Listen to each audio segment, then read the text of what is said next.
Good morning all of you. मैं sir Jitendra Kumar, जो आपका क्लास 6 का जो बायोलॉजी का सेकंड चैप्टर था उसका next topic germination of seed, इससे पहले जो हो चुका है उसके बारे में बात नहीं करते हैं। जर्मिनेशन ऑफ सीड के बारे में जो अगला आपका हेडिंग दिया है यहाँ से स्टार्ट हम करते हैं। मीन्स सीड का जो जर्मिनेशन है वो कैसे होता है और उसके लिए क्या प्रोसेस है, क्या रिक्वायरमेंट होती है, यहाँ पे उसके बारे में टाइप्स क्या होते हैं जर्मिनेशन की, उसके बारे में हम डिस्कस करते हैं। तो पहले जानिए जर्मिनेशन ऑफ सीड में जो आपका सीड क्या होता है। जो वर्ड सीड वर्ड है इसको अगर स्टार्टिंग से देखते हैं, व्हाट इज सीड। सीड क्या होता है? Seed is the structure of a fruit inside fruit. जो सीड होता है किसके अंदर का स्ट्रक्चर है? फ्रूट के अंदर का स्ट्रक्चर होता है। और इसी से सीड के अंदर क्या होता है? हमारे एम्ब्रियो होता है और उसी एम्ब्रियो से हमारा जो न्यू प्लांट है उसका डेवलपमेंट होता है। मीन्स जो हमारा कह सकते हैं न्यू स्पीसीज डेवलपमेंट, जो हमारी जनरेशन है किसी भी स्पीसीज की पॉपुलेशन को इंक्रीज करने के लिए, उसके जनरेशन को आगे ले जाने के लिए क्या होती है? सीड रिस्पॉन्सिबल होता है। अगर किसी भी प्लांट में जनरली सीड नहीं होंगे तो उसकी पॉपुलेशन इंक्रीज नहीं होगी। ऐसा नहीं कि एक प्लांट था तो उसका अगर सीड नहीं होगा तो उसकी आने वाली पीढ़ियां नहीं चल पाएंगी। इसलिए जो सीड होता है जर्मिनेट करना उसका बहुत जरूरी है, न्यू प्लांट बनना जरूरी है। जर्मिनेशन ऑफ सीड में अगर देखते हैं हम फ्रूट के अंदर के अगर हम सीड को देखते हैं स्टार्टिंग से, तो किस कंडीशन में होता है? ड्राई कंडीशन में होता है। जनरली जो सीड कैसे किस कंडीशन में होते हैं? ड्राई कंडीशन में। जनरली सीड कैसे होते हैं? ड्राई। लेकिन कह रहा है कि अगर ड्राई, इसका मतलब ये नहीं कि वो कैसे हैं, डेड हमें हो चुके हैं। डेड होने का मतलब ये नहीं है कि वो ड्राई होगा तो डेड होगा। ड्राई हैं लेकिन वो एलाइव होते हैं, लिविंग होते हैं, जिंदा होते हैं। अभी वो डेड नहीं है, लिविंग होते हैं, लेकिन वो क्या होते हैं? इनएक्टिवेट स्टेज पे रहते हैं। मीन्स इसका मतलब ये है सीड है, ड्राई कंडीशन में ठीक है, एलाइव होते हैं, लिविंग होते हैं, डेड नहीं होते हैं, लेकिन किस कंडीशन में होते हैं? इनएक्टिव कंडीशन में होते हैं। इनएक्टिव कंडीशन में होते हैं मीन्स वो काफ़ी लंबे समय तक, लॉन्ग टाइम तक किस कंडीशन में? इनएक्टिव समय तक, इनएक्टिव टाइम तक। उसको क्या कहा जाता है? उसको डॉर्मेंसी ऑफ सीड कहा जाता है। सीड डॉर्मेंट कहा जाता है। मीन्स वो ये सीड है वो एलाइव तो है, जिंदा तो है, लेकिन वो कई समय, कई दिनों तक या कई महीनों, कई साल तक, मतलब लॉन्ग टाइम तक क्या हो सकता है? इनएक्टिव रहते हैं। लेकिन जैसे ही उसके लिए फेवरेबल कंडीशन आती है, favourable condition means optimum temperature, optimum water, optimum air, optimum sunlight, ये सब जो रिक्वायरमेंट होती है जैसे ही किसी भी सीड को मिलती हैं तो क्या करता है? जर्मिनेट होना स्टार्ट करता है। तो उसी जर्मिनेशन के लिए देखते हैं, तो इसके लिए जो जर्मिनेशन होता है इसके लिए सबसे ज़्यादा रिस्पॉन्सिबिलिटी किसकी होती है? वाटर की होती है। जो जर्मिनेशन है इसमें सबसे ज़्यादा एक्टिविटी कौन शो करता है? वाटर शो करता है। जो वाटर होगा उस सीड हमारा कैसा? ड्राई है। वाटर जो हो, वाटर को सीड जब एब्जॉर्ब करेगा वाटर को, तो कैसा होगा? स्वेल हो जाएगा, स्वेलिंग हो जाएगा, उसमें फूल जाएगा, उसकी जो ग्रोथ होगी वो बढ़ने लगेगी, छोटा सा तो बड़ा होने लगेगा। और यहीं से जैसे ही इसकी ग्रोथ इंक्रीज होती है, बढ़नी शुरू होती है किसी भी सीड की, तो क्या स्टार्ट होगा? जर्मिनेशन ऑफ सीड स्टार्टिंग में से उसकी हो जाती है। ऐसा नहीं कि केवल वाटर रिस्पॉन्सिबिलिटी होती है, वाटर के साथ आपका एयर है, एयर मीन्स ऑक्सीजन, और आपका जो टेम्परेचर है ये बहुत कुछ डिपेंड करता है सीड की जर्मिनेशन के लिए। क्यों वाटर रिस्पॉन्सिबल होता है किसी भी सीड को जर्मिनेशन के लिए? क्योंकि जो सीड कोट हमारे होते हैं वो बहुत क्या होते हैं? हार्ड होते हैं। वो सीड कोट क्या होते हैं? हार्ड होते हैं। और सीड के अंदर से जर्मिनेट करने के बाद जो भी पार्ट बाहर आएगा सीड में से, वो उसको ब्रेक नहीं कर पाता अगर वाटर उसको सॉफ्ट नहीं बनाता। वाटर क्या करता है? वाटर उसको वाटर एब्जॉर्ब कर लेगा सीड कोट, तो सॉफ्ट हो जाएगा और जो पार्ट है उसको इजीली आसानी से ब्रेक करके बाहर आ सकते हैं। इसके लिए और जो हमारे सीड के अंदर क्या होते हैं? कॉटिलिडॉन्स होते हैं, जो इसको हम सीड लिप्स भी कहा जाता है। वो क्या होते हैं? कॉटिलिडॉन्स होते हैं जनरली। उसमें क्या कंडीशन आती है? उसी में क्या होता है? हमारा फूड स्टोरेज होता है। किस लिए? सबको पता है सीड जो लीफ होती है प्लांट की वो फूड बनाती है, लेकिन जो सीड फूड बनाती है लेकिन जब जर्मिनेट करता है तो किसी भी स्टार्टिंग के समय, जर्मिनेशन के समय प्लांट में लीव्स नहीं होती है। अब वहाँ लीव्स नहीं है तो फूड तो उसको चाहिए, न्यूट्रिशन तो उसको होना है, एनर्जी तो चाहिए न्यूट्रिशन करने के लिए। तो उसके लिए क्या होता है, जो कॉटिलिडॉन्स में फूड स्टोरेज होते हैं उसको एब्जॉर्ब करता है हमारा सीड एज ए न्यूट्रिशन के लिए। तो वाटर जो होता है वो हेल्प करता है कॉटिलिडॉन्स के अंदर जो भी हमारे फूड मटेरियल स्टोर है उसको सॉल्युबल फॉर्म में कन्वर्ट करता है, मीन्स उसको क्या डिजॉल्व करता है सॉल्युबल फॉर्म में। जो सॉल्युबल फॉर्म आपका फूड होगा उसको प्लांट जो होगा एब्जॉर्ब करेगा अपने किसके लिए, जनरेटिंग प्लांट है अपने ग्रोथ के लिए, न्यूट्रिशन के लिए एब्जॉर्ब करेगा। इसके बाद वाटर का एक और मेन रोल होता है कि सीड के अंदर कुछ एंजाइम होते हैं। सीड के अंदर क्या होंगे, कुछ एंजाइम्स होते हैं, और एंजाइम्स किस लिए होते हैं, वो जर्मिनेटिंग को एक्टिवेट करने के लिए होते हैं। जो जर्मिनेशन प्रोसेस है पूरा का पूरा सीड का, उसको एक्टिवेट करने के लिए, कंट्रोल करने के कुछ एंजाइम्स होते हैं, और उस एंजाइम को कंट्रोल और एक्टिवेट कौन करता है, जो हमारा वाटर होता है। क्योंकि जब तक वाटर उसके पास, एंजाइम के पास नहीं पहुंचेगा, एंजाइम एक्टिवेट नहीं होगा, और एंजाइम एक्टिवेट नहीं होगा तो जर्मिनेशन स्टार्ट नहीं करेगा। इसलिए वाटर क्या काम करता है, एंजाइम्स को एक्टिवेट करता है, और एंजाइम्स जो होते हैं वो जर्मिनेशन को स्टार्ट करने में हेल्प करते हैं। इसके बाद अगर सीड जब हमारा जर्मिनेशन स्टार्ट हो गया, तो जर्मिनेशन जब स्टार्ट होते हैं तो सीड में से टू स्ट्रक्चर बाहर आते हैं, दो स्ट्रक्चर बाहर आते हैं। जनरली आप लोग देखे होंगे सीड में से दो स्ट्रक्चर बाहर आते हैं, और दोनों का नाम थोड़ा सा, एक का नाम आपका क्या है, रेडिकल है, और एक का नाम आपका प्लीम्यूल है। टू स्ट्रक्चर आपको बाहर आते हैं, एक रेडिकल, दूसरा आपका प्लीम्यूल। जो रेडिकल होता है उससे आपका किसका डेवलपमेंट होता है, उससे आपका रूट का डेवलपमेंट होता है, और जो प्लीम्यूल्स होता है उसमें किसका डेवलपमेंट होता है, शूट का डेवलपमेंट होता है। इसका थोड़ा समझिएगा, जो रेडिकल है उससे किसका डेवलपमेंट होगा, रूट का, जो प्लीम्यूल्स है उसका किसका डेवलपमेंट होगा, शूट का। आप कहेंगे सर आप स्टेम और लीव्स नहीं बता रहे हैं, शूट बता रहे हैं। तो उसको समझने के लिए आप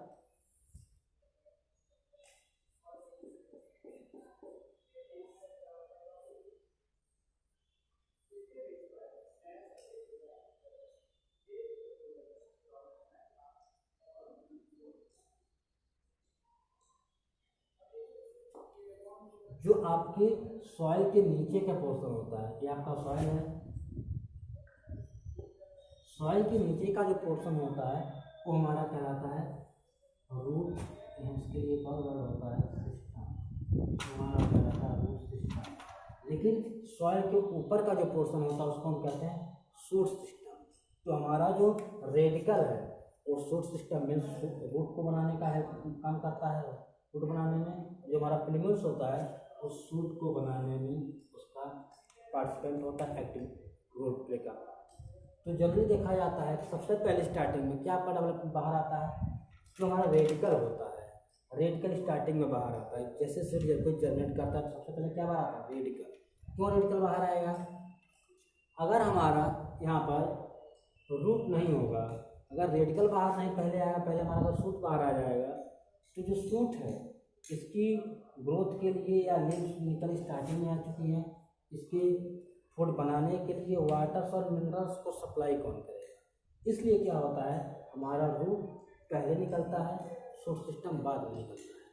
अब देखे होंगे जनरली जो आप ग्राम चना जो होता है उसको आप जब भिगोते हैं शाम को, तो एक दिन बाद जनरली देखते हैं उसमें से क्या होता है, जनरेशन उसका स्टार्ट हो जाता है। क्या होता है इसमें से आपको रेडिकल, आपको वाइट स्ट्रक्चर बाहर निकला हुआ दिखता है, क्या कहलाता है, रेडिकल कहलाता है। वो किसकी तरफ मूव होता है, डाउनवर्ड। और डाउनवर्ड उसका जो मूवमेंट हुआ कैसा होता है, डाउनवर्ड उसका मूवमेंट होता है। और डाउनवर्ड मूवमेंट होगा तो किसके लिए जा रहा है, अर्थ के लिए जाता है, सॉइल की तरफ मूव करता है। क्यों, क्योंकि सॉइल की तरफ जाएगा, प्लांट को वहाँ पे क्या करेगा, इम्पर्स करेगा, इमर्ज करेगा, ज्वाइंट करेगा, उसको फिक्स करने का काम, और वाटर और मिनरल्स को अपने ऊपर खींचने का काम करेगा, क्योंकि लीव्स में उसको पहुंचाना है भोजन बनाने के लिए। जनरल जो रेडिकल्स होता है उसका रूट सिस्टम बनता, रूट बनता है, और रूट सिस्टम जो होगा रेडिकल्स वाटर और मिनरल्स को एब्जॉर्ब। जो हमारा प्लीम्यूल्स होता है, हम बात करते हैं प्लीम्यूल्स की।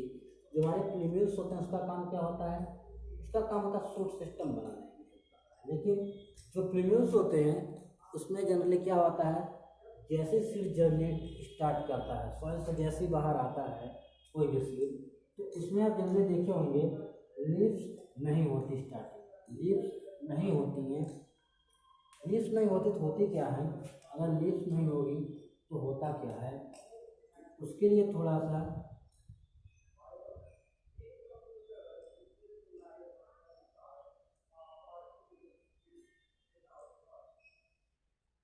कुछ ऐसे स्ट्रक्चर्स होते हैं जिसको क्या कहा जाता है, कॉटिलेडॉन्स कहा जाता है। मीन्स आप चने को देखे होंगे या सेम देखे होंगे, तो उसमें क्या होता है, जो दोनों पार्ट उसके होते हैं, सेब को आप जब छीलते हैं भिगो करके, तो उसमें जो दोनों पार्ट होते हैं उसको क्या कॉटिलेडॉन्स कहा जाता है। इससे पहले मैंने पढ़ा दिया है।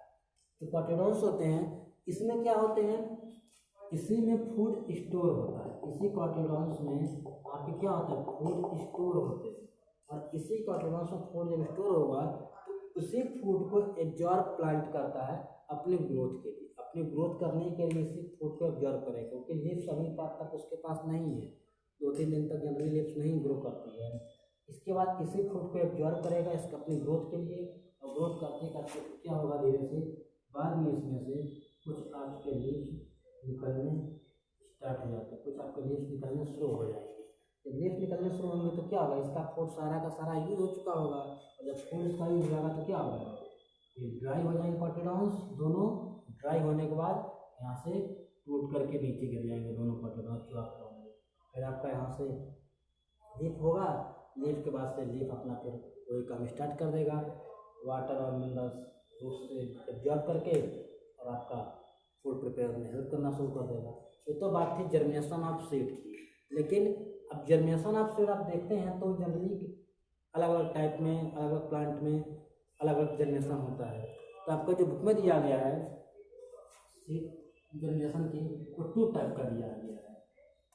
तो आपकी जो बुक में दिया गया फर्स्ट टाइप्स ऑफ जर्मिनेशन, जो पहला जर्मिनेशन आपका दिया गया है इपीजियल जर्मिनेशन दिया गया है, इपीजियल जर्मिनेशन।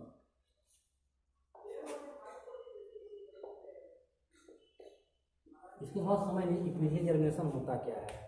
इपीजियल जर्मिनेशन को अगर सिंपल वे में अगर कहा जाए, जो मैंने बताया कि अभी आपका क्या था यहाँ पर,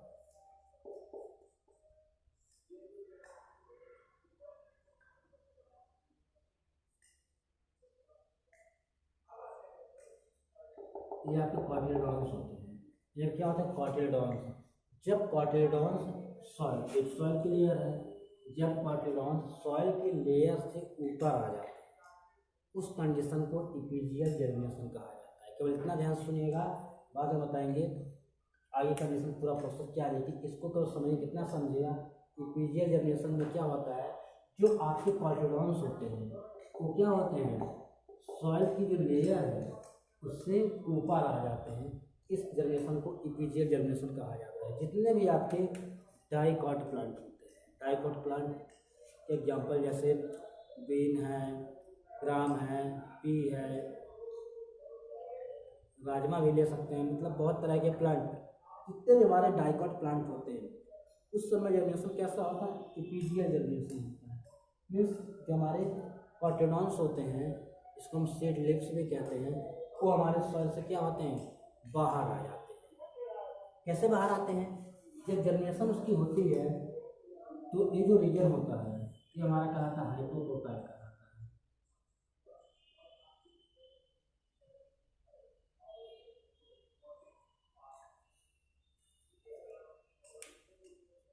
हमारा हाइपोक्रोटाइल कहलाता है।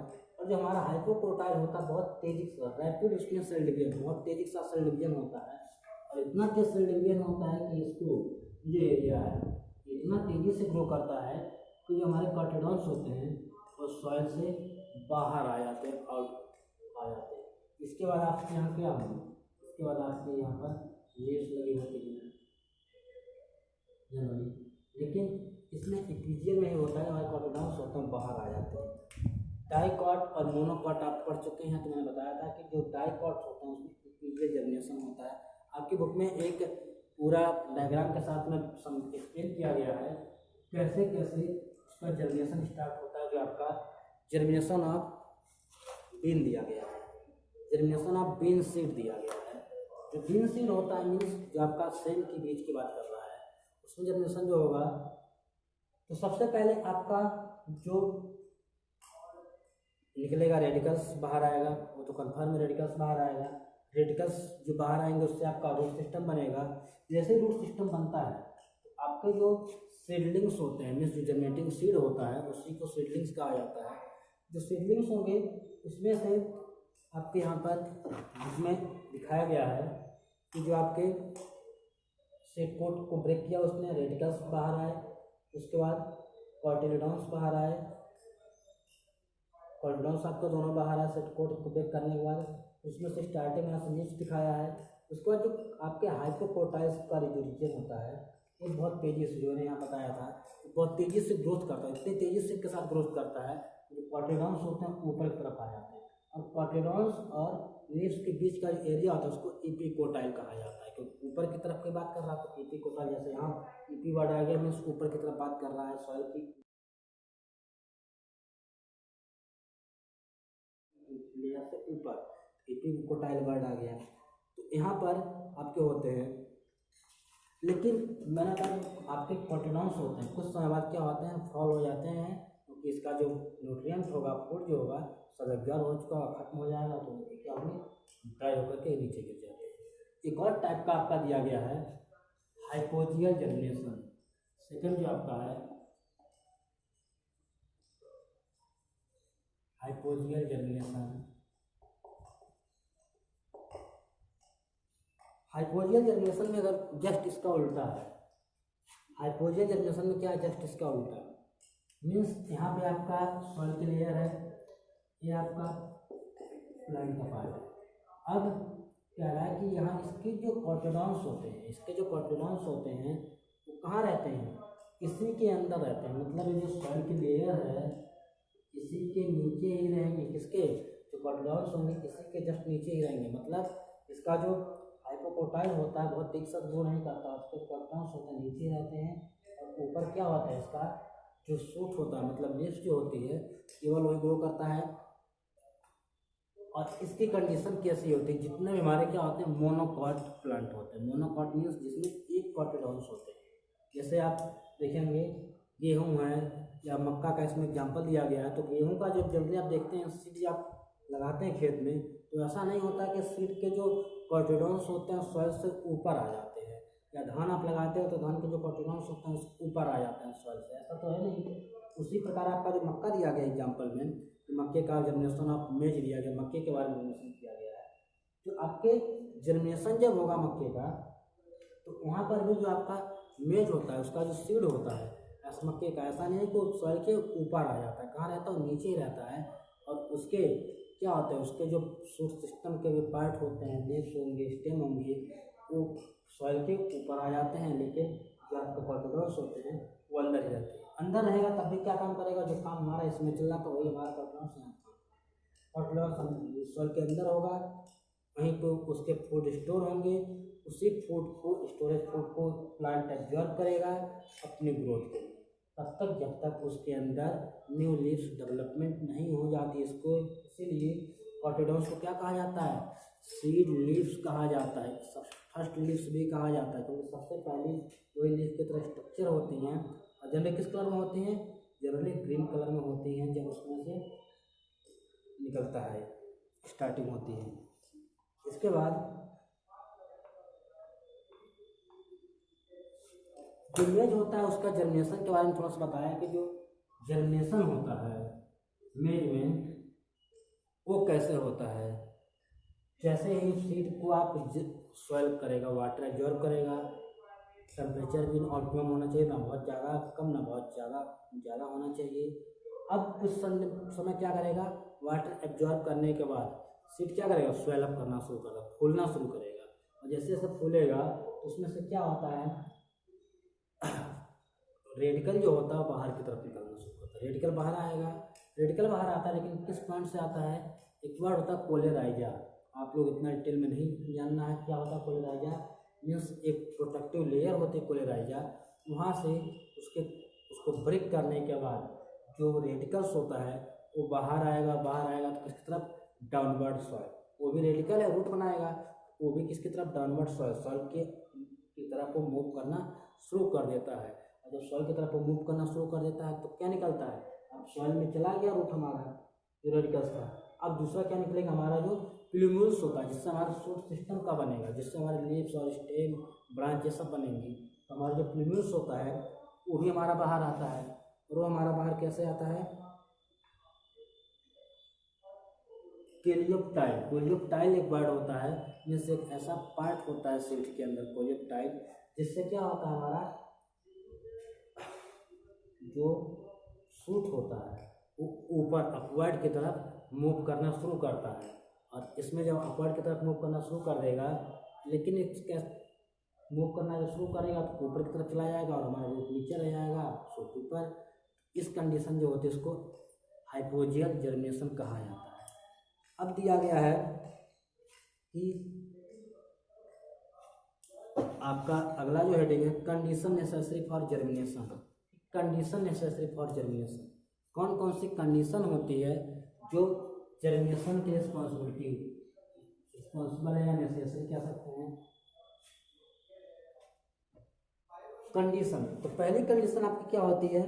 जो आपका वाटर होता है, जो आपका वाटर होता है जनरली, यही आपके क्या है फर्स्ट ऐसी कंडीशन है जिसमें सीड जर्मिनेशन के लिए स्टार्टिंग आपका होना चाहिए। इसके लिए आपके एक प्रैक्टिकल भी है, तो बुक में दिया गया प्रैक्टिकल और भी बता देता हूँ। आप एक ग्लास ले लीजिए,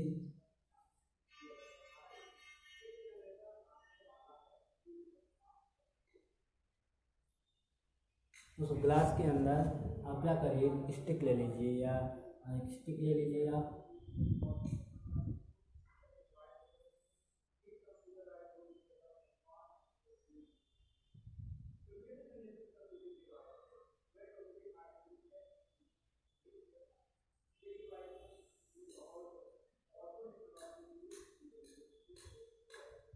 उसे अंदर स्टिक ले लीजिए और क्या करिए, जो आपका ग्लास है उसमें आप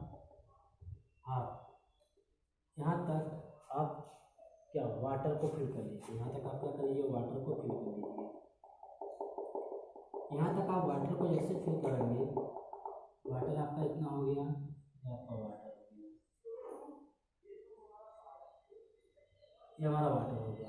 इसके बाद इसमें आप क्या करिएगा, तीन जगह आप ऐसा करिएगा, तीन जगह क्या लगा दीजिएगा सीट को। एक आपका यहाँ पर हम सीट को लगा देते हैं,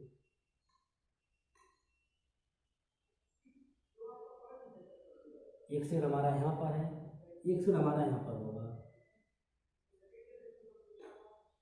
एक हमारा यहाँ पर और एक सीट हमारा कहाँ है, यहाँ पर।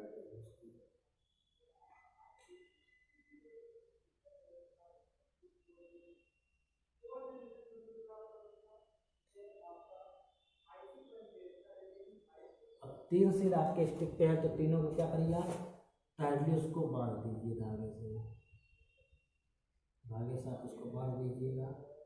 और बांधने के बाद इसको एक दिन के लिए रख दीजिएगा, सेटल डाउन कर दीजिएगा कुछ समय के लिए। जैसा सेटल डाउन करें कुछ समय के लिए, तो एक दिन के बाद या 2 दिन बाद आप जनरली देखेंगे, और जब इसको जब ध्यान से देखेंगे तो आपको क्या मिलेगा, कुछ ऐसे पॉइंट मिलेंगे कि आप कहेंगे कि जो water condition necessary for germination, कौन सी कंडीशन जरूरी होती जर्मिनेशन के लिए, वो आपको यहाँ पे थोड़ा सा क्लियर समझ में आ जाएगा। तो पहला देखेंगे, अगर ये हमारा फर्स्ट सीड है, ये हमारा सेकंड सीड है, ये हमारा थर्ड सीड है, तो हम स्टार्टिंग करते हैं फर्स्ट सीड से। फर्स्ट सीड से देखते हैं हमको क्या है, इसमें क्या मिला, उसको एयर मिल रहा है, मीन्स ऑक्सीजन उसको सप्लाई हो रही है, टेम्परेचर उसको सप्लाई हो रहा है, टेम्परेचर उसको सप्लाई हो रही है। लेकिन यहाँ पे क्या है, वाटर जो है इसकी यहाँ पर क्या है, कमी है, वाटर इसको नहीं मिल रहा है। वाटर नहीं मिल रहा है तो क्या है, इसको जर्मिनेट स्टार्ट कर ही नहीं सका। क्यों? वाटर इसलिए ज़रूरी है क्योंकि उसको सॉइल वाटर सीड उसको एब्जॉर्ब करेगा, उसका सीड को सॉफ्ट होगा, मुलायम होगा, उसको ब्रेक करके निकलेगा, इसलिए इसको वाटर नहीं मिला। एयर और टेम्परेचर मिलने के बाद भी वाटर की कमी के कारण ये जर्मिनेट नहीं कर पाया, हमारा जो फर्स्ट सीड था। सेकंड सीड हम देखते हैं, इसमें हमको क्या मिला, हाफ हमारा सीड वाटर में डूबा हुआ था, आधा हमारा एयर में था ऊपर की तरफ। इसको देख रहे हैं कि हमारा एयर भी मिल रहा था प्रॉपर, टेम्परेचर भी हमारा प्रॉपर ही था, ऑप्टिमम टेम्परेचर था। वाटर भी हमको जितना चाहिए था उतना हमको मिला, इसलिए सेकेंड सीड है ये क्या करेगा, जर्मिनेटिंग शो करेगा, जर्मिनेशन। सेकेंड वाला सीड जो होगा क्या करेगा, जर्मिनेट होना शुरू कर देगा, मीन्स इसमें जर्मिनेशन स्टार्ट हो चुका होगा। लेकिन थर्ड वाले सीड में क्या मिलेगा हमको, वाटर है लेकिन एयर प्लस टेम्परेचर, इन दो की लैग के वजह से, इन दोनों की कमी के कारण तो वह थर्ड सीड था वो जर्मिनेट कर ही नहीं पाएगा। इसलिए नहीं कर पाएगा क्योंकि उसको एयर और टेम्परेचर नहीं मिल पाया है। इसका मतलब यह है कि जर्मिनेशन है उसके लिए 3 आपके रिक्वायरमेंट मेन है। पहला वाटर, सेकेंड आपका एयर में ऑक्सीजन के लिए बात कर रहे हैं हम, थर्ड आपका टेम्परेचर। ये 3 आपके जनरली मेन है। उसी के बारे में यहाँ पर भी जो आपका लिखना दिया गया है, वाटर क्यों जरूरी है, एंजाइम्स को हेल्प करेगा, एक्टिवेट करेगा, एंजाइम्स पर जर्मिनेशन को एक्टिवेट करेगा, सीड कोट के अंदर जो भी फूड होंगे उसको डिजोल्व करने के लिए हेल्प करेगा, सीड कोट को सॉफ्ट बनाएगा जिससे रेडिकल से इजली बाहर आ सके, प्रीम्यूल से इजली बाहर आ सके, ये सब कंडीशन। इसके बाद अगर कंडीशन कोई आती है कि जो जनरली हमारा जो वाटर है अगर एक्सेस वाटर हो जाता है, अगर ज़्यादा वाटर हो जाता है तब भी सीड क्या करता है, डेड हो जाता है। रीजन क्या है, अगर एक्सेस वाटर हो गया, ज़्यादा वाटर होने का मतलब ये है कि उसको जो ऑक्सीजन है वो प्रॉपर अमाउंट में नहीं पहुंच पा रहे, क्योंकि वाटर जब ज़्यादा हो जाएगा तो जैसे आप देखते होंगे जो खेत होता है उसमें जब सीड डाला जाता है तो ये देखा जाता है कि जो सीड है, जो खेत में मॉइस्चर है, जो नमी है, वो उतनी होनी चाहिए, ना तो बहुत कम होनी चाहिए ना ही बहुत ज़्यादा होनी चाहिए। अगर कम होगी तो जर्मिनेशन ठीक से नहीं होगा, ज़्यादा हो जाएगी सीड के डेथ होने का चांस ज़्यादा हो जाएगा, सीड सड़ने का चांस ज़्यादा हो जाएगा, क्योंकि ऑक्सीजन नहीं उसको फिर मिल पाएगा और सीड हमारा डेड हो जाएगा। इसलिए वाटर की रिक्वायरमेंट, जो एयर होता है, एयर की रिक्वायरमेंट, एयर का मतलब जो ऑक्सीजन है, एयर की कहने का मतलब हमारा जो इसमें एयर में जो ऑक्सीजन होती है उसकी हम बात कर रहे हैं। ऑक्सीजन क्यों जरूरी है, ऑक्सीडेशन प्रोसेस होता है जिसमें हमारी क्या होती है, एनर्जी बनती है, और जो एनर्जी जब बनेगी, फूड ले रहा है एनर्जी, प्लांट फूड ले रहा है, एनर्जी बनेगी, और जब एनर्जी बने उस एनर्जी से प्लांट ग्रोथ करते हैं। जब एनर्जी ही नहीं बनेगी तो उससे ग्रोथ हो नहीं पाएगी, और ग्रोथ नहीं होगी तो जो प्लांट है उसकी डेथ ऑलमोस्ट हो जाएगी। इसलिए वाटर और एयर की रिक्वायरमेंट। थर्ड है टेम्परेचर। टेम्परेचर भी बहुत इम्पोर्टेंट रोल प्ले करता है। अगर जो टेम्परेचर होता है अगर बहुत स्लो डाउन हो जाए, अगर टेम्परेचर बहुत ज़्यादा कम हो जाएगा तो भी जो ग्रोथ होती है, जैसे आप जनरल देखेंगे सर्दी के मौसम में अगर हम सेड लगाते हैं तो बहुत टेम्परेचर अगर नॉर्मल दिसंबर के महीने या की बात करें तो बहुत स्लो होने, टेम्परेचर कम होने के कारण जो स्पीड होती है बहुत देर में होती है, मतलब जनरेटिंग टाइम लेता है।